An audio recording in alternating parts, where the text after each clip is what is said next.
All right, welcome here into another episode of News4JAGs podcast. We got a big one this week. Man, unbelievable. Jacksonville Jaguars are the number 3 seed in the playoffs. 13-4, unbelievable season. I did not see this coming. I predicted them 9-8. I think you had them 10-7. Yep. I don't think any of us saw this type of season developing. And hey, lo and behold, it's here. Yeah, look, honestly, it has been an insane season. AFC South champs. They know they have the playoff game at the bank against the Buffalo Bills. 1 p.m. kickoff on Sunday. 1 o'clock game. Come on, NFL, man. Come on. Give us a night game. No. Here. Come on. I was hoping for the Saturday night. Man, that would, yeah. I was hoping for Saturday night again. But 1 p.m., look, 1 p.m.'s not bad. Not bad. It's not bad. We're used to 1 p.m. kicks. We'll get in there. It'll be a nice day, hopefully. But look, overall, the AFC playoff picture is set. If I told you the Texans won 12 games and didn't win the division, what would you have said? I would have said absolutely not. Did the other teams have to forfeit for using ineligible players or something? What happened? Because that just does not seem It doesn't. a reality. It's crazy. It to me, everything has gone right in this season. From the schedule being kind of front loaded to the injuries being able to be navigated by the team and the coaching staff, to turnovers happening, to interceptions growing on trees. It has been a remarkable season for the Jaguars. And they're a number 3 seed, and I still think they can. I know they're a home underdog to Buffalo and Josh Allen, but I do think they can win this game. I think they can win on Sunday. The teams they've beat during the 8-game winning streak haven't been, heavyweights, but they've beaten. Well, now, wait a minute now. Now they've beaten Denver. Yeah, they've beaten the Chargers, and then they've got the Colts and those guys in there. So I know people will say the negatives of, hey, you beat the Colts twice, you beat the Titans twice, you beat the Jets, so you beat the Cardinals. Let's talk about the resume then. Since you want to talk about the resume, let's take a look at resume. So give me 1 second to all right, pull up the Bills' last 8 games. I want to pull up. Well, I want to look at the Jaguars schedule first. Then I'll pull up the Bills' resume, and I'll pull up the Patriots' resume as well. All right. So let's do that. So the Jaguars have good wins. Yeah. So a handful of good wins, and that Panthers win. Panthers win looks as a solid win, right? This playoff team, right? 8-9, but yeah. Are they in the postseason? Terrible division, but Are they in the postseason? It's like a high school team being in a 2-team district. Right. Somebody's got to get But it. you beat the Panthers. Yep. Okay. You beat the Texans. Yep. All right. You beat the San Francisco 49ers in San Francisco. San Fran, yep. Aren't they in the postseason Yep. too? Oh, okay. All right. You beat the Chiefs before they were completely banged up with injuries, right? All right. You beat them. Okay. Let's see. Who else you got on here there? Good wins. Good wins. Chargers are playoff Chargers team. a good team, yep. Beat the Chargers before Justin Herbert was hurt, mind you. Beat them. Okay. And then you beat the Broncos. Yep. So out of these wins over the course of your season, if you say Denver's a good win, Yep. all right, I'm not going to count either Colts game because Daniel Jones got hurt early. So I won't do that one, right? Is that fair? That's fair. All right. So we'll say that one's a good win. I'll say the Chargers is a good win. I'll say that Texans win is a good win. Yep. I will say the Chiefs win is a good win. Okay. I will say the 49ers is a good win. Absolutely. And I'd give you the Panthers is a good win. Okay. I'd say 5 or 6 good wins for them. Is that fair? Yeah, I think so. All right. So now let's pull up what the who do you want first? Do you want the Bills? Let's do the Bills first since they're playing the Bills. All right, Bills schedule. All right, so the Jaguars have 5 or 6 good wins. Quality wins, yep. Quality wins against quality opponents. And some of these are on the road. Those were on the road. All right, Bills. They beat the Ravens week 1. Okay. That's a good quality win. That's a good win. All right. They beat the Jets? No. They beat the Dolphins? No. Saints? No. Lost to the Patriots? The Saints? No, buddy. That hurts for you, doesn't it? It's a bad team. It's a bad team. They lost to the Patriots, lost to the Falcons. They beat the Panthers. All right, so that's your second good win possibly. They caught the Chiefs late in November, but all right, we'll give you the Chiefs because I don't feel like going to look up their injury situation, but that's 3. All right, Tampa missed the playoffs. Are we calling Tampa a good win? I don't think so. Okay, so we're not calling Tampa a good win. All right, they lost to the Texans. They beat the Steelers. Do we call the Steelers a good win? Playoff team. All right, so that's what? That's 4? Yeah. All right, so 4 with the Steelers. They beat the Bengals. Bengals beat the Jags. Yeah, they did, but that's a throwaway game. All right, you beat the Patriots. They beat the Bengals with Burrow, though, right? Let's see. Did they beat the Bengals with Joe Burrow? So that's a question. Jack, yes, Burrow is back. Okay, so I would say that's a error on the side of mid-range win. All right, but okay, for them, you're still at 5 or 6 good wins, right? Yep. So you're at 5 or 6 good wins for the Bills. let's do the Patriots. All right, let's do the Patriots. Let's do the Patriots. Why don't we? Because I just want to, for the sake of conversation, since we're talking. I don't know, is the AFC East better than, well, no, the AFC East is not better than the AFC South. I don't think so, because you got 3 quality teams in the AFC South. I mean, the Colts before Daniel Jones went out was one of the best team in the They were rolling, and that AFC. really should be another good win for the Jaguars. But because Daniel Jones left with the injury, we're not necessarily going to count that one. All right, so Patriots beat the Dolphins, no. Panthers, yes. All right, Bills, yes. Saints, no. Titans, no. Browns, no. Falcons, no. Tampa, no. Jets, no. Bengals, hold on. Is this Bengals with Joe or without Joe?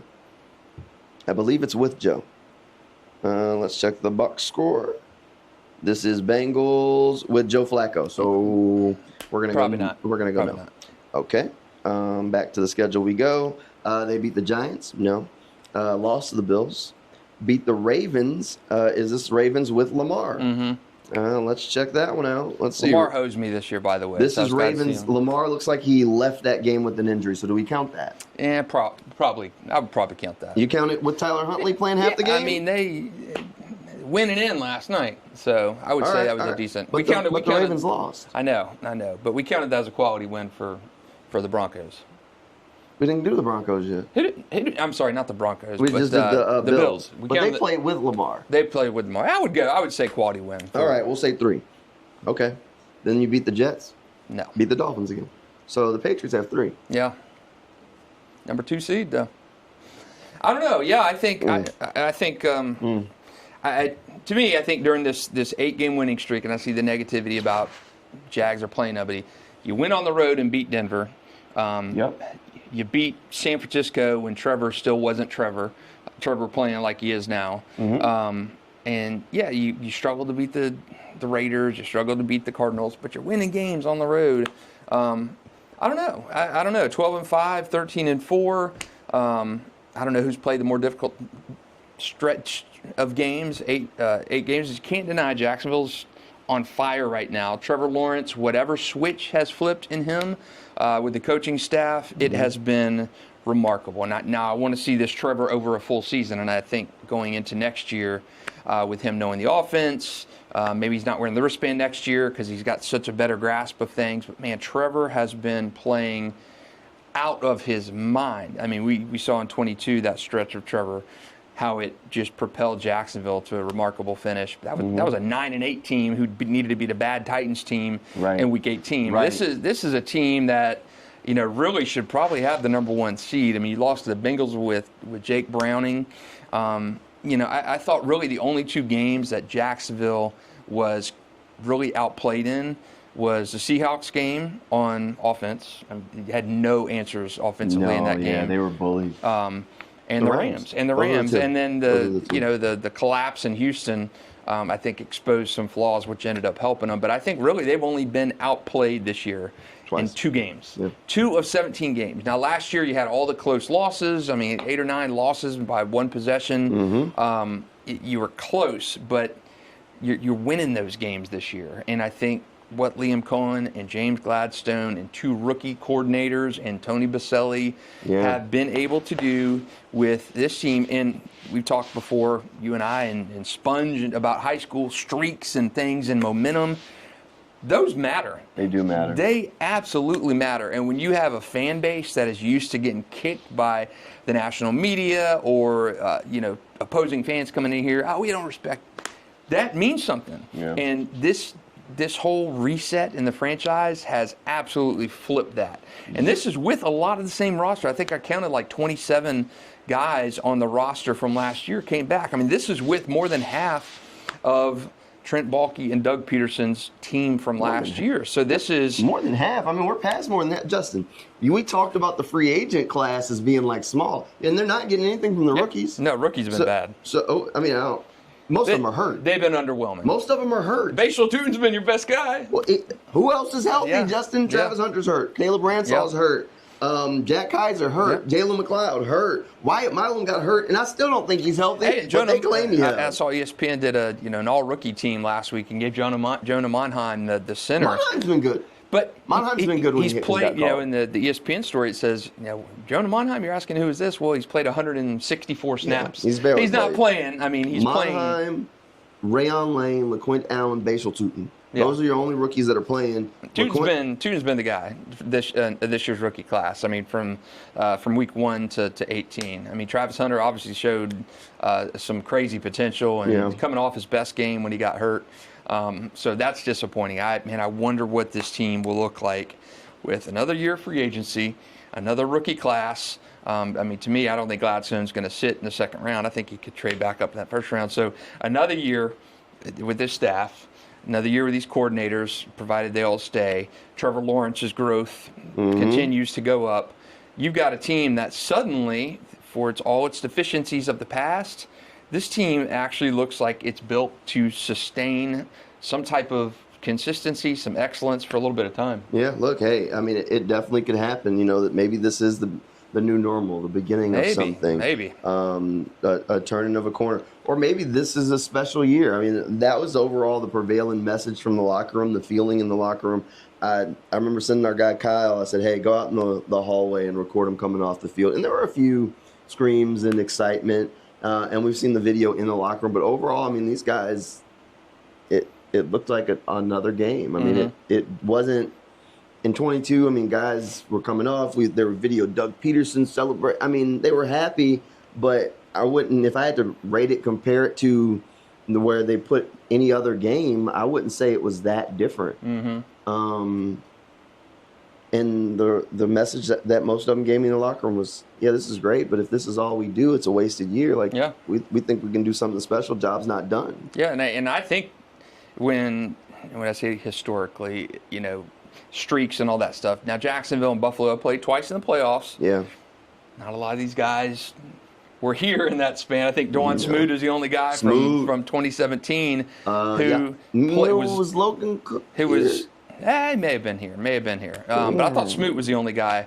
For some reason, I want to say Logan Cook. Maybe Logan Cook. Maybe not, though. Maybe not. I'm not sure. These all run together. But Smoot, who left Jacksonville and played in Buffalo and came back, he's the only guy, I think, who was back for that 2017 playoff stretch against the Bills. And that was a crazy game here. Jalen Ramsey had that pick off the deflected pass and dove and got it, and the Saxonville and all that stuff.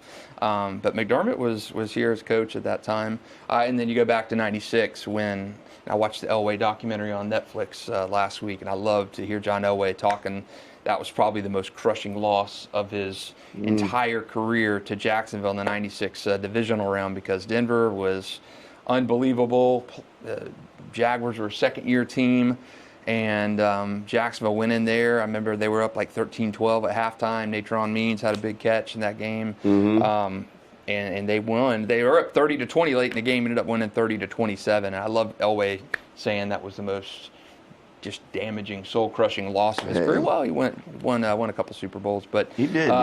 That, again, so they played a couple times. They played the Patriots a couple times. The Bills a couple times in the playoffs.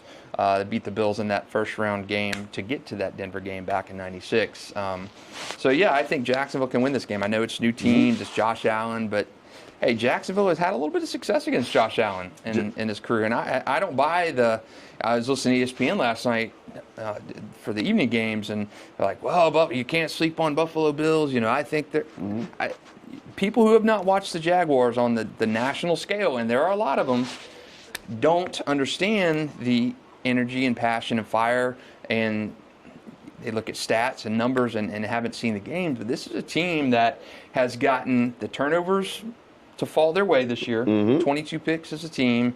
The pass rush has still been anemic, but they've been creating still things. They've been getting some good pressure from that defensive line. Not a lot of sacks, and the turnover. They've had so many things go right for it, and I think when you start believing and feeling and seeing that success and that momentum, there's something to be said about that. Look, the expectation is that they're trying to put it together. I expected the national media to not pick the Jags. It's not against the Bills. It's going to be all Josh Allen this and Josh Allen that. But you sound like a believer. You sound like you bought in. I think having seen them through this last 8-game stretch, look, we've talked about this tons of times. You needed Trevor Lawrence to start playing like something more than a game manager, to completely unlock this team. He did it in 2022. You saw the team take off. And through the first part of the season, he didn't look like it. He still looked like he was figuring things out and very, very dysfunctional, and turnovers were a problem. Once Trevor figured it out, it lifted the entire floor of this team. Yeah. This team, you hear the saying, the high tides raises boats or whatever, and that is true because it is so that when you see your franchise quarterback morph into the player that everyone has really kind of pegged him to be. Thought he could be, yeah. It elevates the entire franchise, and he's not turning the ball over. He's playing at an unbelievably elite level. He's gotten trust. Parker Washington has been absolutely fantastic. Jacoby Myers has been good. BTJ is starting to show a pulse again and hold on to balls. But when you see Trevor raise his game like that, that's been the key to everything. Turnovers are fickle. You may get them, you may not. They've been great at getting them this year. Great, and they have come in waves and bunches. 22 picks, pick 6 for Antonio Johnson on Sunday. I think there's something to be said, like that Jaguars team when Doug Peterson was here last half of that season. You don't want to run into that team. And had it not been for Jamal Agnew fumble late in that Chiefs divisional game, I think we could have seen a Jaguars play in the Super Bowl. So I do think there's something to be said when teams get momentum, get hot, and truly unlock their potential. And I think it starts with Trevor. Hey, look, we've said it before. We'll say it again. It starts and ends with Trevor Lawrence. When Trevor's hot, the team's hot. The team has a chance in any game. And right now, he's hot. Big one on deck this week at the bank, Buffalo Bills. We'll crank out a News4JAGs podcast for every day of this week. So plenty of coverage coming your way here on Channel 4. We'll be out there tailgating before kickoff for this thing. So you'll be able to tune in to Channel 4 for coverage of that game. Yeah, head over to the slab and hang out with us and say hi. We have people come by each week. Yeah, come by, hang out with us for a little bit, say hey. We'll be on TV. If you're not going out to the game, you can tune in. But we'd love anybody to come by, say hello, stop and talk with us for a little bit, whether it's during a commercial break or before or after we get started. Definitely come by. Look, it's been fun. It's fun, man. It has been fun, and not done. It is nothing, and I've said this before, and I felt it back before I even got into media. Back in '96, the franchise coming here was one thing. Exciting, everybody's just lit up about that. Yeah. They had 4 wins their first year, and every one of those wins felt just like the earth moved. It was so good. But when they started putting things together, that '96 season when they went to the AFC Championship game, it unified the city, and I felt that again in '99. Yeah. When you're covering the team, and then back when they sparingly got to the playoffs here and there. But that playoff season you're here in 2022 felt it just galvanizes the entire city. Everybody's behind it. It's exciting. There's just a different energy in town. I'm ready for this week. It definitely does. It definitely does. All right, big week on deck. That'll do it for this episode of the News4JAGs podcast, and we'll see you guys tomorrow.